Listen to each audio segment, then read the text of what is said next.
Queridos, tudo bem com vocês? Bom, mais uma aula de geografia, já começando mais um capítulo, mais uma semana para a gente dar aí o pontapé e fortalecer a nossa base desse ensino à distância em decorrência do período de pandemia. Vamos lá, hoje no capítulo 7 do livro 2, é o último capítulo desse livro número 2, falar sobre regionalização do território brasileiro. Nós começamos esse livro número 2 falando sobre a regionalização do espaço mundial, desde o período da ordem bipolar, primeiro, segundo e terceiro mundo, até a nova ordem mundial, que representa a ordem multipolar, ou seja, a representação que nós temos nos dias atuais em países do norte e países do sul. Hoje, nós iremos trabalhar em uma escala nacional dentro do nosso território brasileiro, falando sobre a regionalização. E é importante a gente recapitular alguns processos básicos que eu tenho certeza que muitos de vocês já viram lá no sétimo ano, inclusive aí comigo, falando justamente sobre regiões, estados, cidades, capitais e toda essa configuração territorial do nosso país, do Brasil. Para a gente dar andamento, vamos fazer a correção de duas atividades de sala relacionadas ao último capítulo, que nós falamos sobre globalização, questões relacionadas à desigualdade social e outros fatores de cunho social, de cunho econômico. É importante recapitular que nós vivemos em um mundo globalizado e que essa globalização interfere diretamente nas nossas relações, bem como em todo o contexto econômico do nosso território.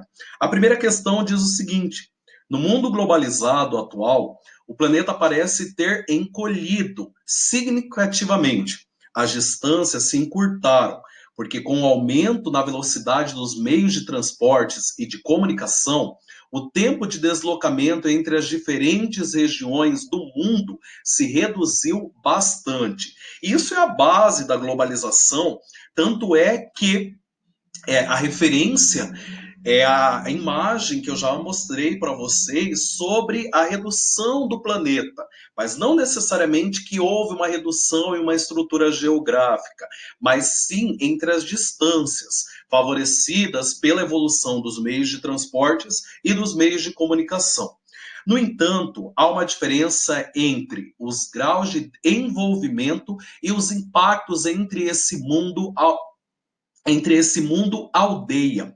Tem sobre as diferentes partes do mundo.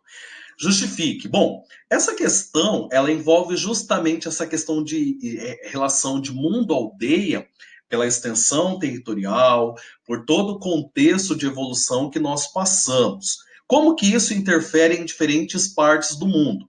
É claro que em alguns países a evolução do processo de globalização ela é totalmente diferenciada, levando em consideração que muitos países possuem patentes de elevada tecnologia, um elevado poder de consumismo, uma base de desenvolvimento superior comparado aos países subdesenvolvidos, mais pobres. E aí há uma diferença neste impacto, nessa relação de mundo-aldeia. Para alguns, o desenvolvimento tecnológico, a globalização, ela interfere muito mais no cotidiano, nas relações sociais, no modo econômico, do que em outros países.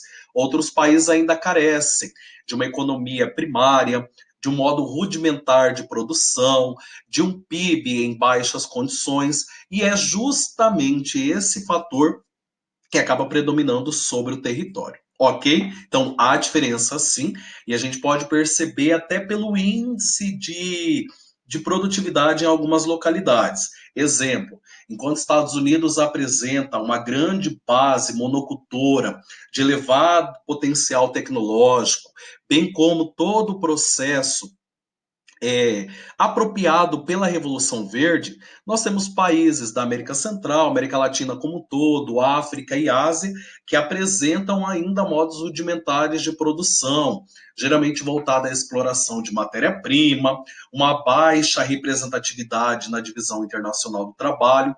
Então, isso significa justamente toda essa diferença entre os fatores provocados pela globalização, ok? Bom, vamos lá para a questão número 2.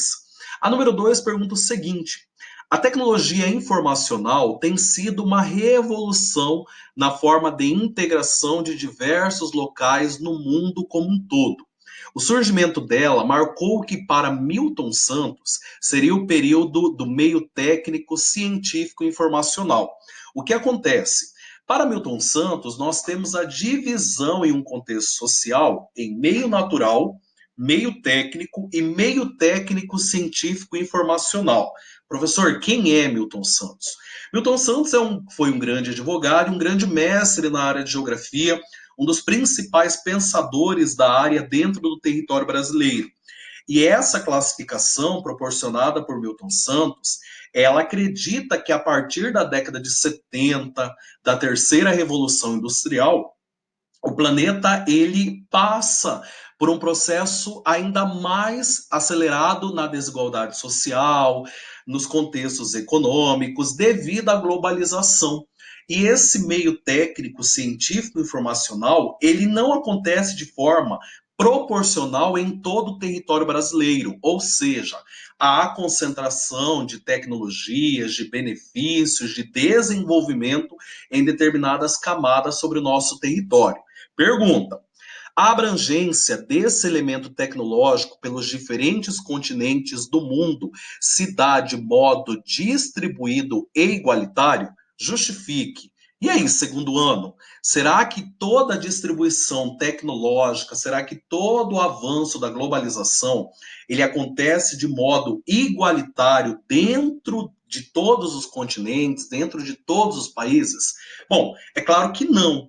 É claro que é importante que cada um de vocês tenham uma concepção em relação a isso. É uma questão dissertativa. Porém, é importante entender, compreender que há uma desigualdade social muito grande no planeta. E essa desigualdade social, ela é marcada principalmente pelos fatores de distribuição de renda, distribuição tecnológica, fatores relacionados a um processo de globalização que não atinge todas as áreas, todas as faixas do nosso território. Então, por aí nós percebemos o quê? Que há uma desigualdade marcante em relação ao contexto tecnológico, seja ele em escala territorial ou global. Dentro do Brasil, há uma distribuição tecnológica igualitária sobre todo o nosso território? Não.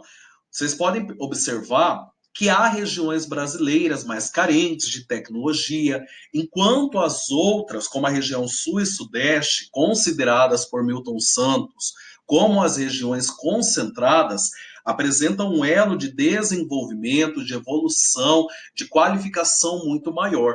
Então, por aí a gente precisa identificar todas essas desigualdades existentes, tanto em escala local quanto em escala global, ok? Bom, passando para essa base, tem o gabarito no site, é importante que vocês confiram, eu vou deixar também disponível para vocês, e aí vamos lá introduzir o capítulo número 6, que aborda, como eu disse para vocês, a regionalização do território brasileiro.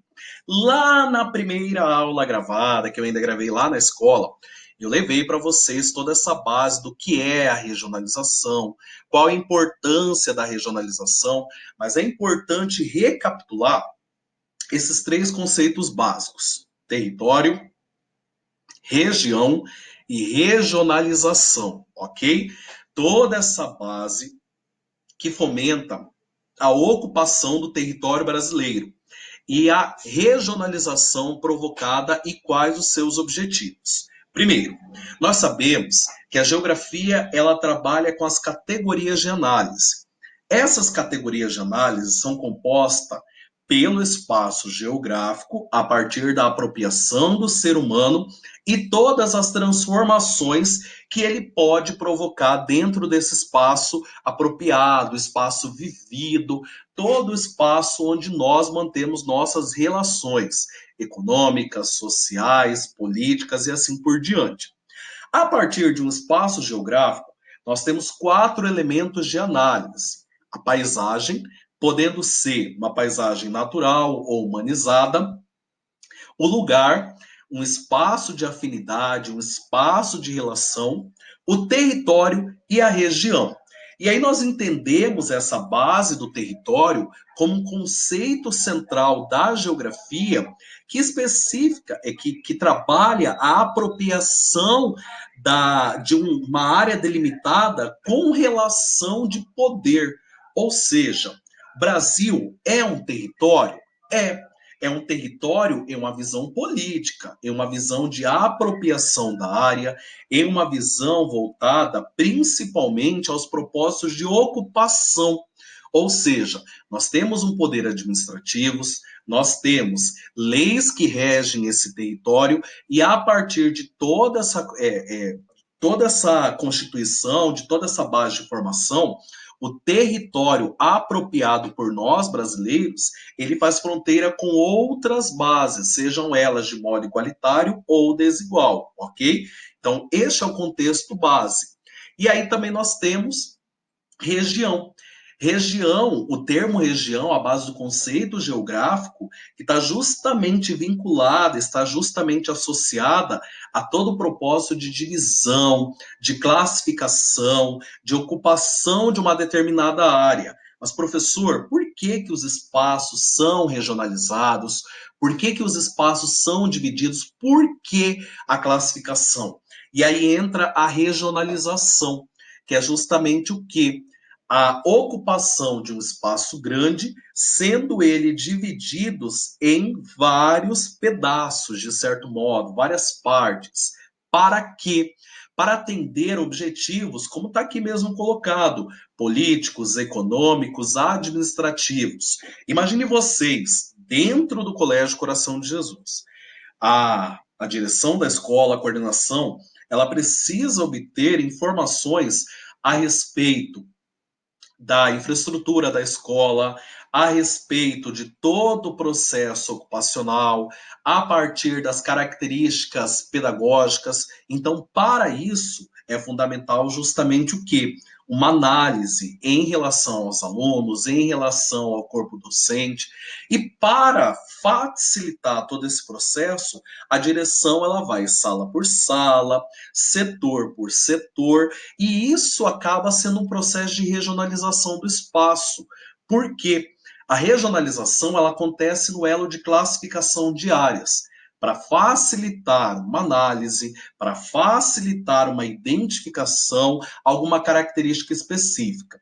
Isso acontece no mundo inteiro e, consequentemente, dentro do território brasileiro. Hoje, o órgão do governo federal responsável pelo processo de regionalização é o IBGE, o Instituto Brasileiro de Geografia e Estatística. Desde a década de 30, o IBGE é o organismo governamental voltado a esse fim, voltado a esse objetivo, e que necessariamente classifica, realiza pesquisas para auxiliar o poder público neste processo administrativo do nosso território, ok? Então, essa foi uma introdução a respeito do processo de regionalização e a criação de novas regiões dentro da nossa faixa territorial. Nós temos aí símbolos econômicos que marcaram desde o Tratado de Tordesilhas, as capitanias hereditárias, as primeiras regionalizações do território, até a chegada nos dias atuais, com as 5 regiões políticas e administrativas que nós temos, ok? Que nós daremos continuidade na próxima aula. Como tarefinha, eu quero que vocês façam um mapa mental. O mapa mental ele é um instrumento de aprendizado muito bacana que vai auxiliar na fixação das informações, dos conhecimentos e dos conteúdos que nós estudamos. Ele é importante em todas as disciplinas, ok? Fazer um mapa mental sobre as principais atividades econômicas do Brasil entre o século XVII ao século XXI, para que esse mapa mental possa fomentar as informações que nós iremos trabalhar na aula seguinte. Fechado, pessoal? Um beijo enorme para vocês. Lembrando que essa semana nós temos aí o início das inscrições para o Exame Nacional do Ensino Médio, Enem. Terá Enem sim, e eu tenho certeza que vocês estão preparados para realizar aí como treineiros e conquistar aquela nota que vai motivar, dar uma força aí maior para o terceiro ano no ano seguinte. Ok? Até mais, tudo de bom.